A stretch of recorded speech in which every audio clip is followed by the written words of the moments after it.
Olá, este é o canal Biomarrila, conhecimentos de biologia para você. Hoje nós vamos falar de ecologia das populações, potencial biótico e crescimento populacional, densidade populacional e resistência ambiental. Bem, vamos trabalhar um pouquinho com os conceitos de densidade populacional. Como nós já vimos, a densidade populacional ela vai trabalhar o conceito de tamanho da população. Mas antes, o que é população? População é um conjunto de organismos da mesma espécie que vive na mesma região. Quando nós queremos dimensionar uma população, nós usamos o conceito de densidade populacional.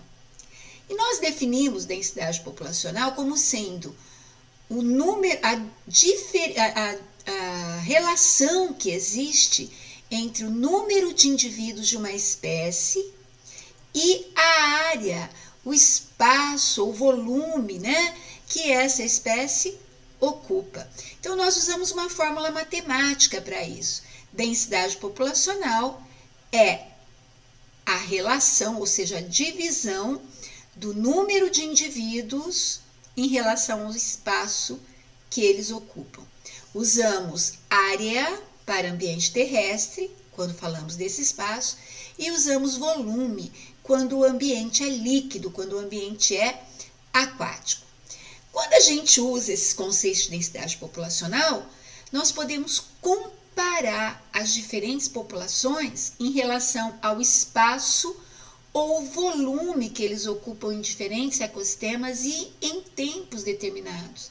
Por exemplo, se eu contar a densidade populacional de sapos de uma determinada espécie numa região e comparar com a densidade em outra época do ano, nós podemos verificar se essa população está crescendo, se essa população está diminuindo.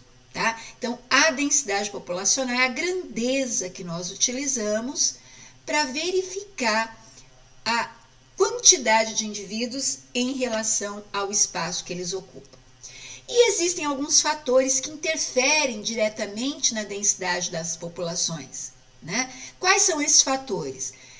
A taxa de natalidade, que nós vamos representar aqui por N, a taxa de mortalidade, que nós vamos representar por M, a taxa de imigração, representada por I, e a taxa de emigração, E. Essas taxas são consideradas os atributos, as características de uma população. E eu posso verificar se essa população está em condições favoráveis ou desfavoráveis, se ela está estável ou se ela está em declínio, se ela está em equilíbrio dinâmico, analisando-se essas taxas que nós citamos aqui. Então, o que nós definimos como taxa de natalidade? Taxa de natalidade é a velocidade. Quando eu falo em velocidade, eu estou levando em consideração o tempo. Então, é a velocidade com que os indivíduos nascem e são adicionados a uma população, dependendo do seu potencial biótico. Lembrando que potencial biótico é aquela capacidade que as populações têm de crescer quando as condições são favoráveis. E nós calculamos a taxa de natalidade assim, o número de nascimentos vezes 1000, dividido pelo número de habitantes.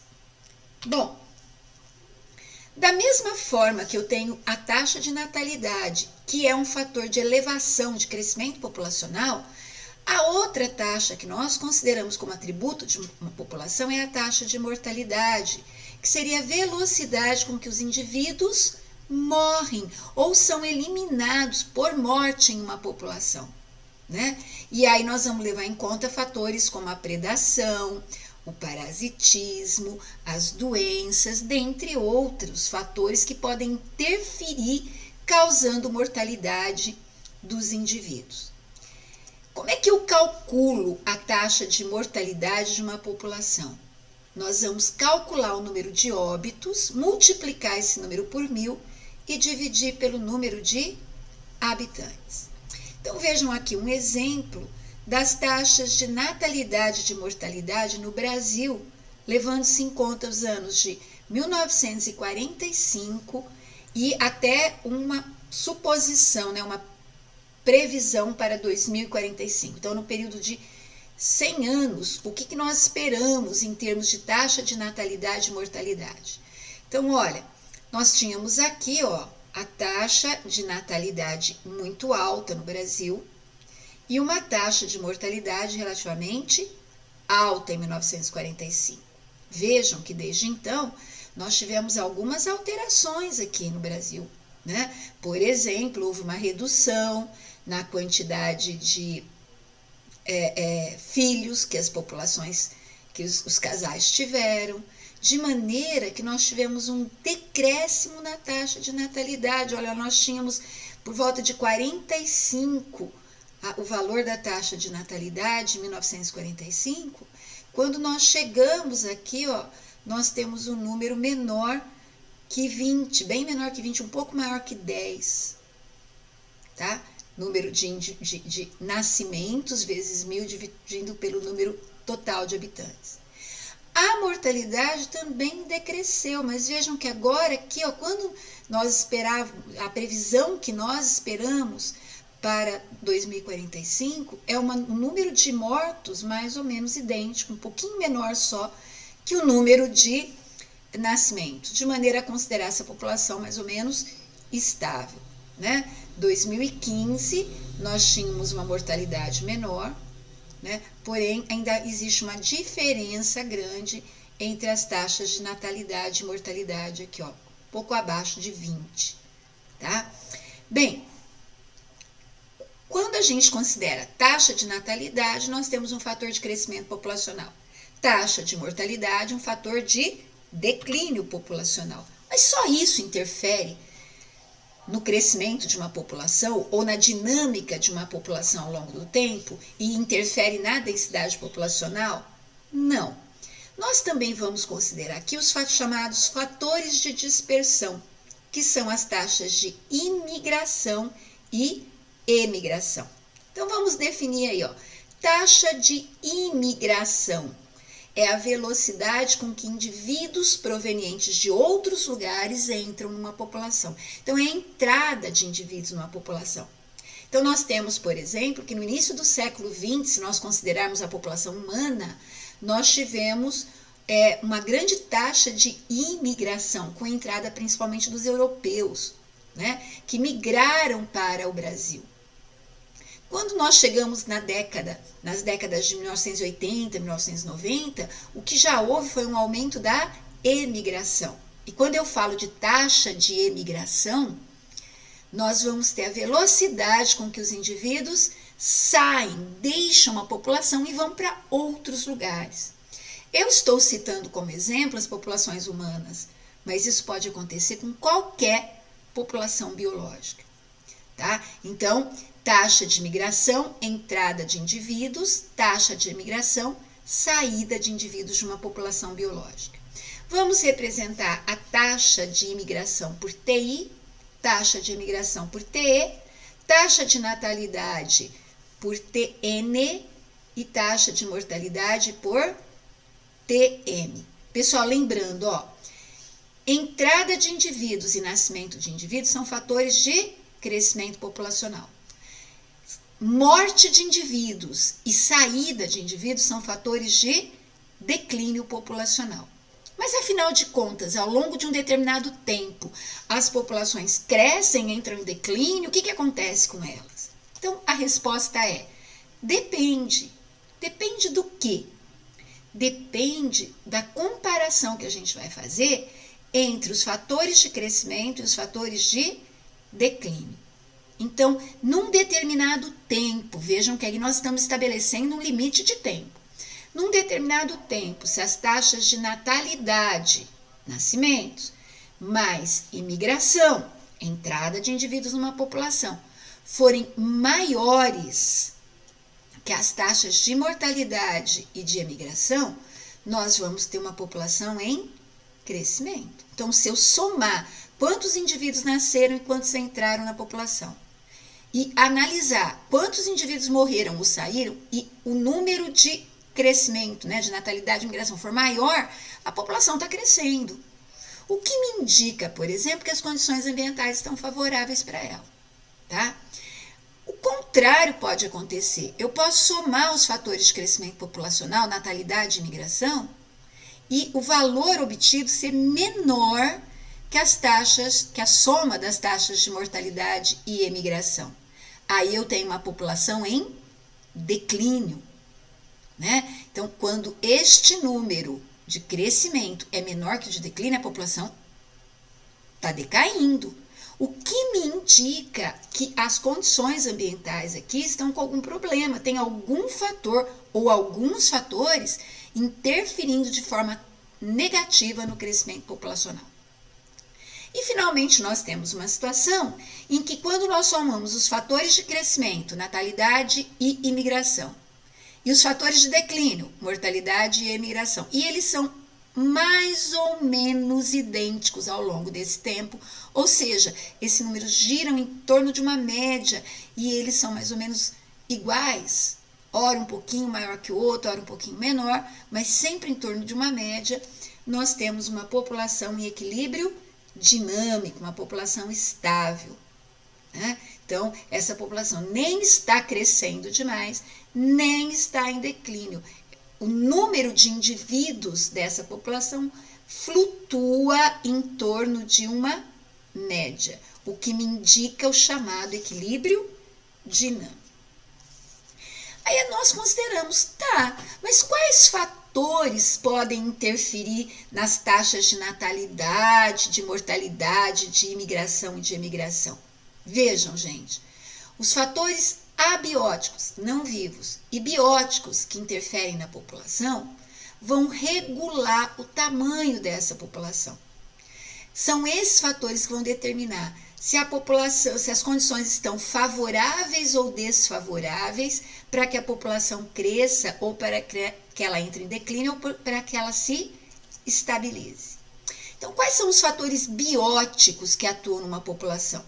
Então, o predatismo. Olha, o predador interfere no crescimento populacional porque ele se alimenta de indivíduos da população de presa, né? E a população de presas, por exemplo, vai depender de quanto predador tem. Se tiver muito predador, nós vamos ter uma redução da população de presa, né?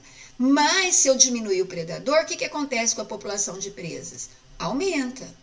Só que essa população de presas se alimenta de alguma coisa. E se ela aumentar, este alimento dela, né, esse ser vivo que é o alimento dela, vai diminuir. Tá? Então, é preciso que haja equilíbrio nessas relações aqui, ó. Então, predatismo, que é um ato de um indivíduo, chamado predador, se alimentar de outro indivíduo, que nós chamamos de presa. Tá? O parasitismo, que é causado por organismos que vivem às custas do outro, causando doenças e às vezes até a morte. As competições, quando indivíduos da mesma espécie ou de espécies diferentes disputam fatores que são essenciais para a sua vida, dentre outros, né? E os fatores abióticos, né? Quais são os fatores do ambiente, inerentes ao meio ambiente, inanimados, que interferem no crescimento populacional? Então, a umidade, a pluviosidade, a salinidade, quando nós consideramos ambientes aquáticos, o pH, a temperatura, a oxigenação, né? Tudo isso interfere nas condições edáficas, que são as condições de solo. Tudo isso são fatores que interferem no crescimento e no tamanho, na densidade populacional. Vamos começar aqui falando de predatismo, que é essa associação na qual o indivíduo, chamado predador, mata e devora outro indivíduo chamado presa. Então, nós temos aqui uma leoa predadora, a zebra presa, né? O louva-a-Deus é um predador que se alimenta de outros insetos. E aqui a gente está mostrando como seria uma relação equilibrada entre presa e predador. Então, lince é o predador, representado aqui com a linha roxa, e a lebre seria a presa. Então, vocês têm, olha, a população de presas é baixa, a de predador também vai ser baixa. Se você tem um aumento na população de presas, isso vai ser seguido por um aumento na população de predadores, que vai gerar uma diminuição na população de presa, diminuindo a população de predador em seguida. Diminuindo o predador, aumenta a presa, aumenta predador. Então, nós falamos que elas se regulam mutuamente e geram aquelas linhas que nós chamamos de equilíbrio dinâmico, né? Então, às vezes, a gente considera assim, que pena, o lince vai comer a lebre, né? Do ponto de vista individual, essa relação presa-predador ela é negativa, obviamente, para a lebre. Mas do ponto de vista populacional, a presença do predador no ambiente é essencial. Por quê? Porque se não houver predador no ambiente, a tendência é com que a população de presas cresça formando aquele J, aquela linha em J. E essa linha em J faz com que o crescimento populacional seja exagerado, que atinja o nível de superpopulação e que possa aí, a partir daí, esgotar os recursos naturais. O esgotamento dos recursos naturais é muito pior, vai causar muito mais mortalidade na população de presas do que a ação dos predadores. Bom, o parasitismo. Parasitas são organismos que vivem às custas de outro, né?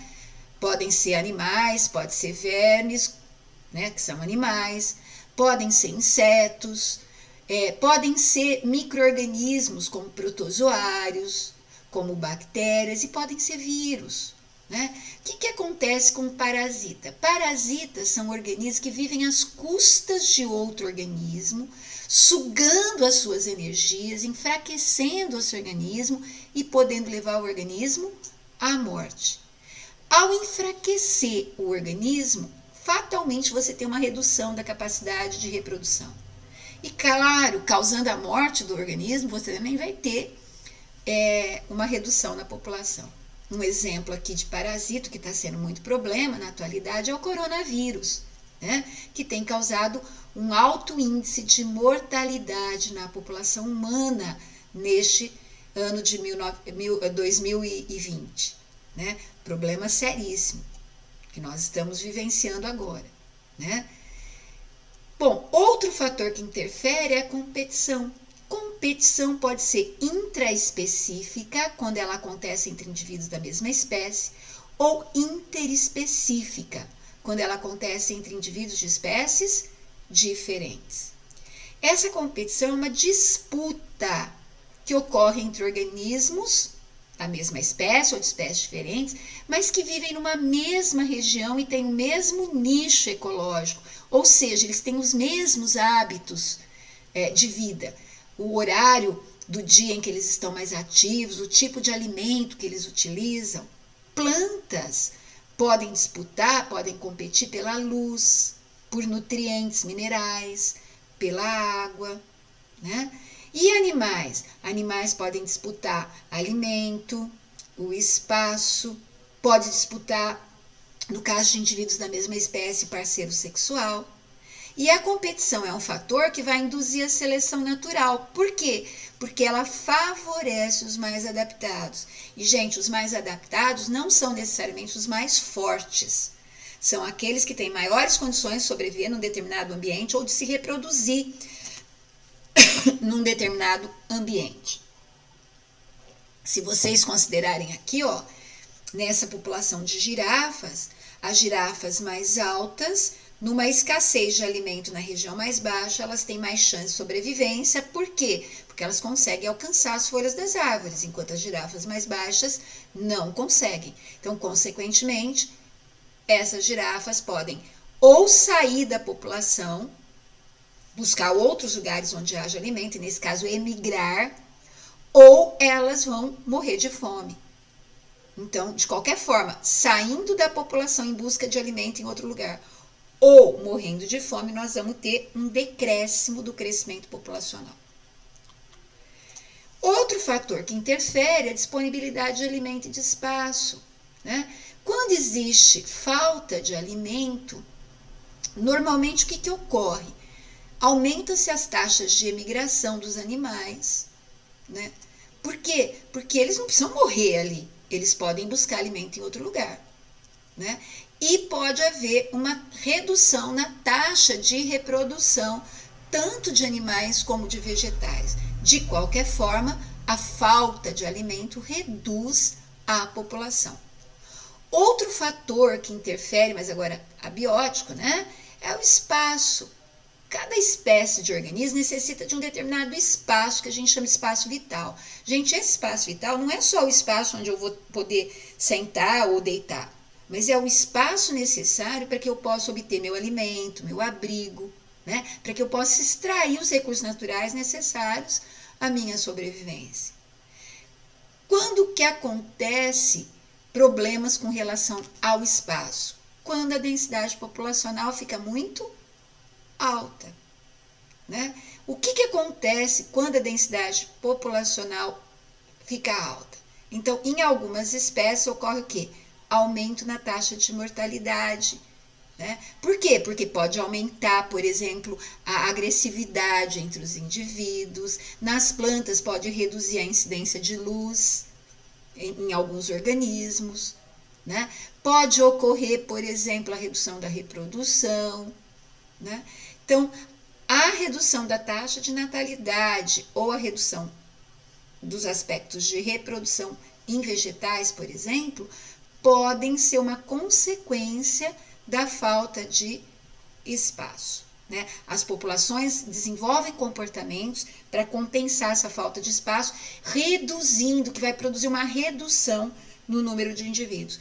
Todas as vezes que a densidade populacional é muito alta, esse espaço vital fica comprometido. Consequentemente, pode ocorrer aumento de mortalidade, de emigração, redução das taxas de natalidade, né, de reprodução. E aí, a lei de Gauss, ou Gauss, também chamada de princípio da exclusão competitiva. Este cientista fez um estudo com um protozoário chamado Paramécium, do gênero Paramécio. E tem duas espécies de paramécio, Paramécio aurelia e o Paramécium caudato. O que acontecia com esses paramécios? Vejam só, quando eu colocava o Paramécium aurelia e o Paramécium caudato separadamente, em culturas separadas no laboratório, vejam, ó, a população de Paramécio aurelia, aqui em vermelho, ela crescia e estabilizava. Aí no outro tubo de ensaio, a população de Paramécio caudato crescia e se estabilizava. Beleza, tá ótimo. E quando eu colocava as duas espécies no mesmo lugar? Gente, qual que é o problema? O problema é que essas duas espécies de protozoários, eles têm os mesmos nichos ecológicos, eles têm os mesmos hábitos. Então, eles entravam em competição. E aí, o que acontecia? Durante um tempo, a população de Paramécium caudatum crescia e o aurelia também. Mas chegava num ponto em que eles entravam em competição, por volta aqui no experimento, por volta do 5º dia. E aí, o que acontecia? A partir daí, por conseguir se adaptar melhor ao ambiente, a população, por ter características que lhe permitiam melhor adaptação, a população de Paramécio aurelia continuava a crescer, mas a população de caudato perdia a competição e diminuía o número de indivíduos da população, podendo levar até a extinção deste organismo nesta região, tá? Então, o que diz esse princípio da exclusão competitiva?